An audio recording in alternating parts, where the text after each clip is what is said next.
There's a story. Once upon a time in a make-believe world, there was a hare and a tortoise. And in this make-believe land, the hare would always make fun of the tortoise for how slow he was. So one day, out of frustration, the tortoise challenged the hare to a race. So the day of the great race came, and all the animals gathered around to see the great spectacle. And as expected, when the race started, the hare took off, leaving nothing but a trail of dust for the tortoise. So the race was on, and the hare was winning by miles, but he was easily distracted and saw some pretty girl hares and thought he'd go over and say hello. And as the hare was chilling out, chatting up the pretty girls, he saw the tortoise. The tortoise had caught up to him. Step by step, the tortoise had caught him. So the hare, in his panic, took off again, miles in front of the tortoise. He thought, there's no way this tortoise is going to beat me. I may as well take a bit of a nap under this tree. And as he napped, he opened his eyes, and again, he saw the tortoise. How is this tortoise caught up to me again? And in a panic, the hare took off. So again, the hare was miles in front, and he saw a bar. The bar was full of all his mates, all his hare friends, all having a beer. And he thought, there's no way this tortoise is going to beat me in this race. Let's go and have a beer with the boys. So while the hare was just chilling in the pub with his mates, enjoying a nice cold beer, he heard a roar, a commotion outside of the pub. So he stuck his head out and had a look. What did he see? The tortoise had won the race.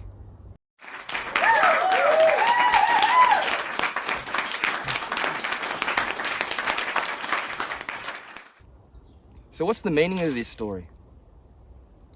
The hare was much faster than the tortoise, but the tortoise still won the race. We are the hare. 99% of human beings are the hare.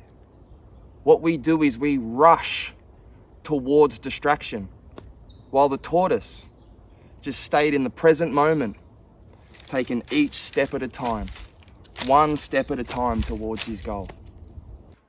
So we need to learn how to be the tortoise. And that's the moral of the story.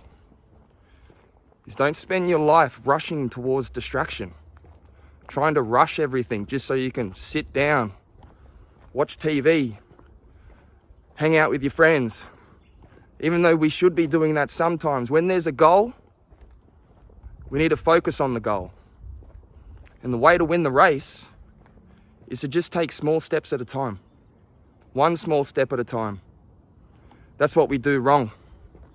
We flood our minds with distraction. So the hare, brimming with arrogance and confidence, he lost the race. He lost the race because he was running towards distraction. Where the tortoise stayed in the present moment. He didn't think about the 10th step or the finish of the race. All he thought about was next step at a time, one step at a time, one step at a time.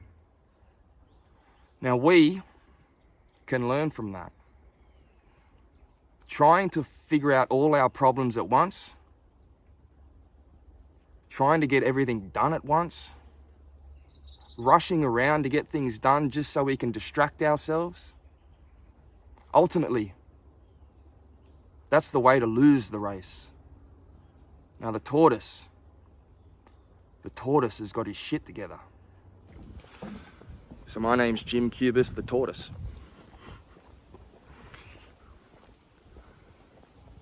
I was born in Sydney. I'm 38 years old. It's time to run the race. 9 months. This is a long race. This is a marathon. This race is going to take us 9 months. I've been running around the whole world looking for distraction. I've been from London to New York, friggin' Southeast Asia to Japan. I've seen nearly the whole world. And now I'm back pretty well where I was born. And in my search for spiritual awakening, I realize I've lost everything, or at least everyone. I've lost everyone I loved. I'm not saying I have any chance of getting those people back, but this is going to be an attempt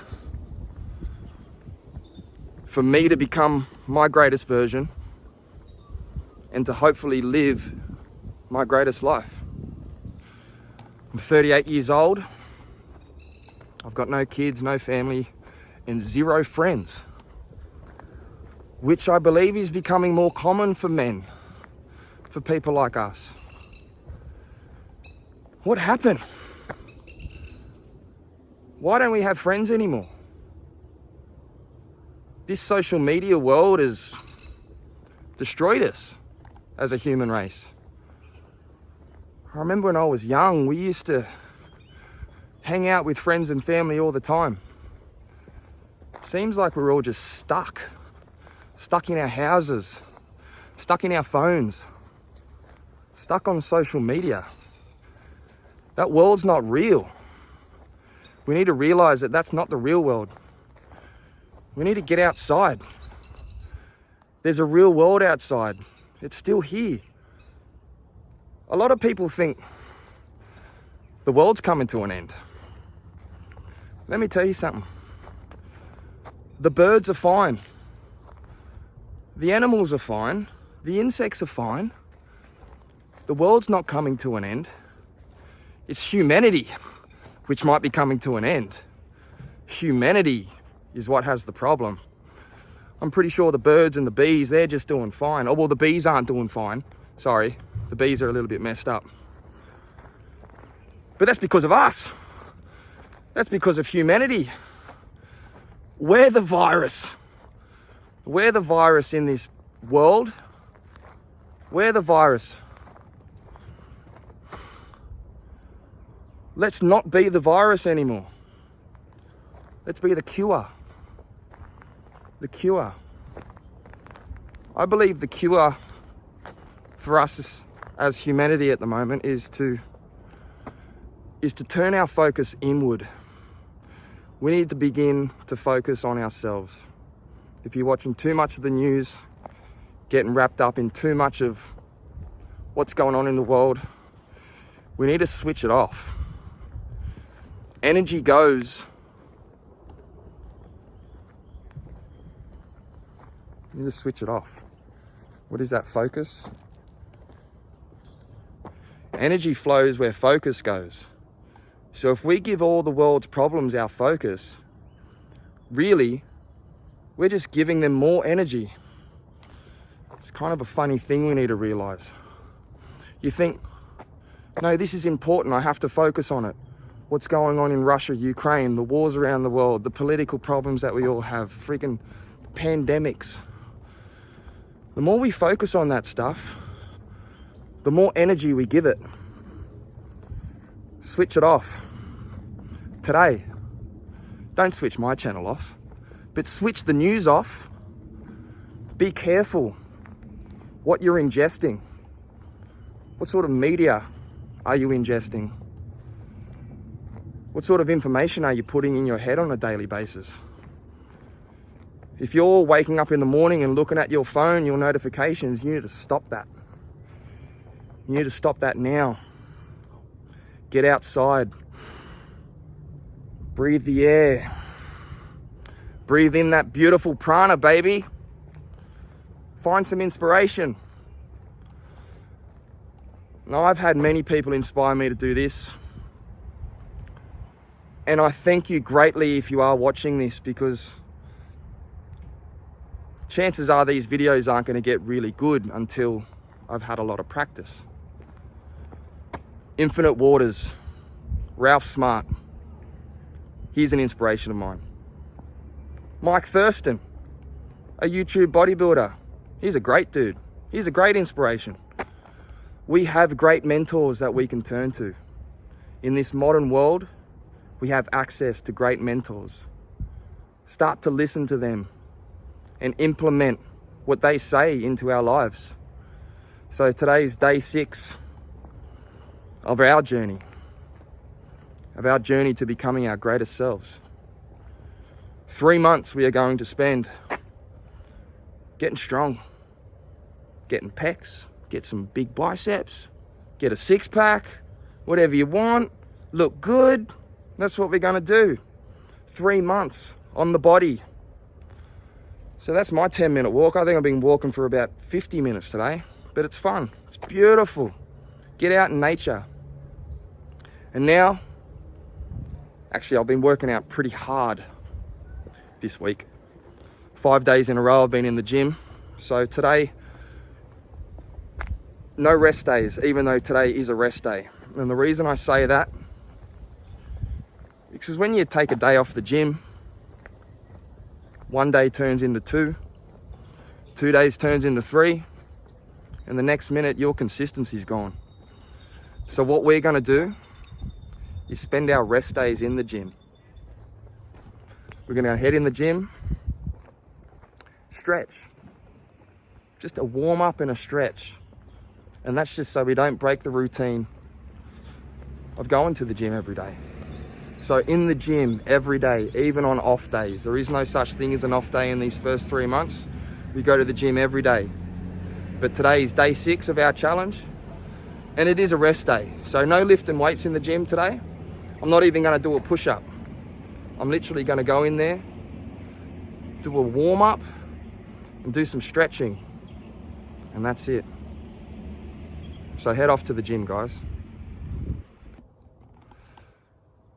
Most people take this world and this life too serious. Just chill out. Don't take everything so serious all the time. Just relax. Learn detachment. I wish I could get into people's minds and show them detachment. I'm gonna link a video in the comments section. It's a talk by a Buddhist monk from Plum Village. This talk has reshaped my life, and it's allowed me to learn detachment. So I encourage you to watch the talk and see if it resonates with you, and see if it helps you release your depression, your negativity, any sadness you might have. Release it. When you find yourself in the present moment, you find that life's a gift. Life's experience, the good and the bad. Take it all on, take it on board. And then release it all. The almighty sigh of relief is our goal. The goal of this whole 9-month challenge is to realize our perfect selves. And by realizing our perfect selves, hopefully you and I find ourselves back in the present moment. Because sometimes the present moment can be fleeting. Sometimes you can find yourself completely confident, completely yourself. And that's what we want to achieve. That person inside ourselves. I think we all know what we have to do to become our greatest versions. We all walk different paths, and that's the beautiful thing about life. We all are on a different path, and we're all walking a different path, but we're all in this together as well. We're all in this together. So make a plan. Make a plan to become your greatest version. Envision what your greatest version looks like. Write it down on paper. Writing it all down on paper really helps. Helps you define exactly what you want. Help you define exactly who you want to be. Now,